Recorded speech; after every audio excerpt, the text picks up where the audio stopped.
So now we also get the level or the lowest level to know when the knights find out about Emu. Because if we're using Harald as a guide, we know the devoted blades do not know about Emu yet. Emu removes any possibility of abdication, so you're done, bro. Harald can't step down anymore. He is now locked into the throne forever. So what happens next? What's his plan now?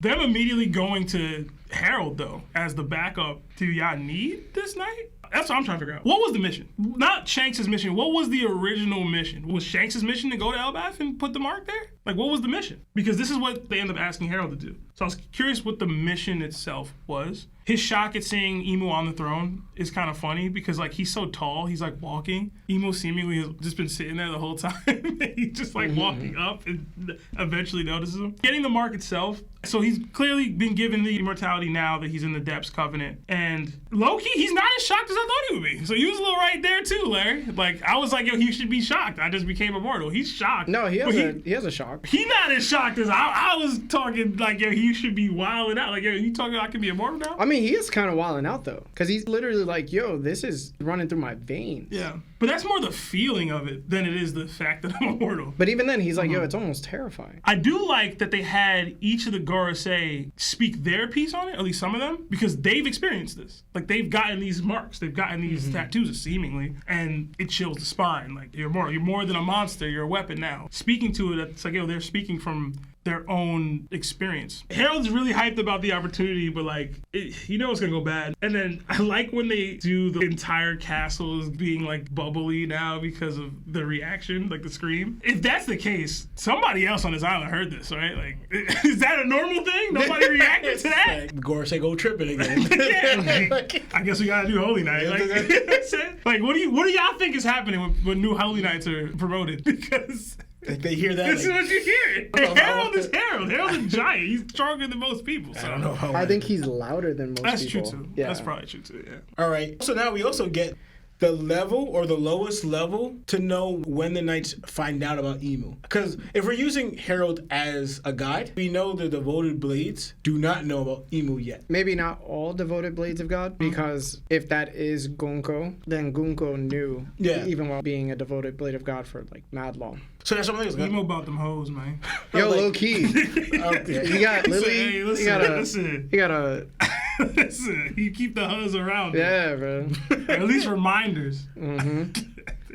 Anyway, I don't know if Shanks knows about Emu. To my mind, he doesn't yet because he didn't go to that next state unless, find out. But yeah. But also, too, what are these missions that they're going on that's gaining Emu's trust? To me, what he says right here, thou shalt create abyss on Elbaf. That is how you'll be bound to us. I think that's different from the mission he alludes to. Okay. Yes. And when that had completed, then your duty after that. So I think that's separate. So, that's your connection with us, how we're going to communicate with you and be able to come in and out, whatever, right? But when you complete your final mission, then Elbaf will be accepted into that. So I think that's different. So Harold just been like a Grand Theft Auto character for like 10 years? Yeah, pretty much. He was Tommy Rossetti. Pretty much. And Emu was Lance. I remember Lance. Why did I just say Lance? Lance really switched on you though, bro. Yeah. That got me so mad in the moment. Why he do that? Vice City, baby. That was my guy, bro. I was like, I like the Lance missions, man. I want to address the Covenant debate me and Sebastian had and clear things up. I was wrong about Harald being in a Covenant. Here's where I slipped up. I assumed Harald was already a holy knight, while he was still a devoted blade of God. And from that assumption, I believed he already held a covenant, the same way Gunko or even Shanks might have, specifically the Shallows Covenant, because it seems to be the lowest grade of bond to Emu. From that angle, my argument moved forward. Sebastian pushed back, saying Emu doesn't hand out immortality to just anyone, especially not a potential double agent. But I was stuck on the misinterpretation that made Holy Knights and Devoted Blades of God seem like the same thing. That confusion turned into a debate over whether the Shallows Covenant granted immortality at all. I argued it did because in my mind, any covenant did. Sebastian argued it didn't. The whole conversation got confusing and messy, and that's on me. I misunderstood the source and it derailed the debate. I own that. But let me also say this. If people expect me to apologize endlessly to satisfy their dislike, that's not happening. I'll be wrong again in the future. That's part of theorizing, part of loving One Piece, and honestly part of the fun of this show. What I could promise is I'll keep improving, pay closer attention, and bring you the best takes I can every week. Larry ended up calling me yesterday before you read the chapter to say, I don't even remember what you said. I was just trying so hard not to laugh or troll you in the moment because I knew you hadn't read the chapter yet.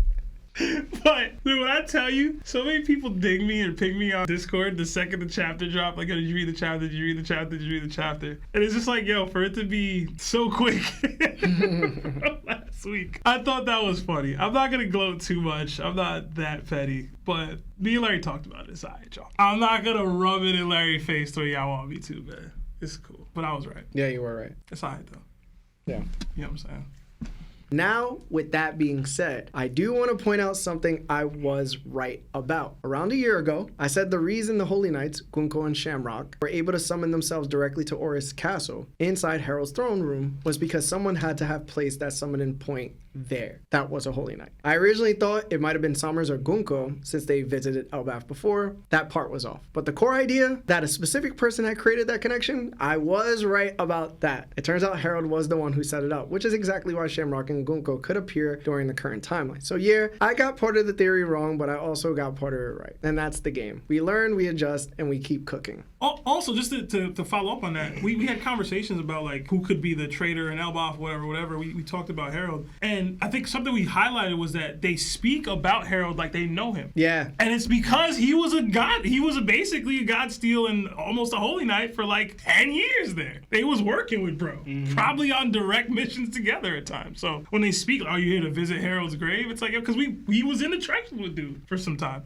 I want to go back to Harald right after Emu grants him immortality. At that moment, everything changes. Emu removes any possibility of abdication, so you're done, bro. Harald can't step down anymore. He is now locked into the throne forever. So what happens next? What's his plan now? Is he going to tell the people he'll stay young forever because of a devil fruit he supposedly found on his travels instead of eating the royal devil fruit passed down through the generations? How does he expect Loki and Haruden to take over after him if he can't pass away, can't retire, and can't pass the crown? And once he's fulfilled his and Ida's mission, what did he think he'd actually do with Elbaf afterward with this immortality? This is where Harald breaks my heart as a character. He is phenomenal, but he is also all brawn and very little strategic thinking in moments where it matters most. This wasn't a blessing. It wasn't an honor like he mentioned before. It was a leash, an internal servitude to a false god. And he had to know deep down that this wasn't going to benefit him personally. But he still accepted it, believing that the sacrifice of his own freedom would secure a better life for his people. The problem is, I don't see how those two things could coexist with immortality at play. Harald is an arrogant, stubborn, and sometimes a foolish man, but he's also written beautifully. He's a character we all resonate with, someone we want to protect, someone we want to succeed. And that's why it hurts so much to watch him make every wrong choice possible. We root for him, and it's painful seeing him walk straight into tragedy with his head held high. So I agree with almost everything you said. The only thing I give slight pushback is being immortal doesn't mean you won't age, right? Because Garling is already a Holy Knight of this level, and he's aged. Yeah. So like he can still, like, you just can't like die from like normal means, I guess. But he's aging. Shamrock is aged since we see him here. And he seemingly has this covenant already. Mm-hmm. So, like, it depends on which covenant, though. Yeah, I mean, I don't think they're giving him things that they're not giving the other dudes, right? I think the Gorosei have shown that they've looked the same over because I think they're in that many years upper echelon covenant, right, of Abyssal. So if Garling has something lesser. Yeah, so I think Garling has this, or had this whole time. He's probably just recently got the Abyssal one. Yes. So it's like now he's done with the aging piece. But like Harald should still age. He's just like immortal in the sense that he won't die. If he has the same thing that Garling has. Yeah. Well, that's what I've been theorizing or thinking.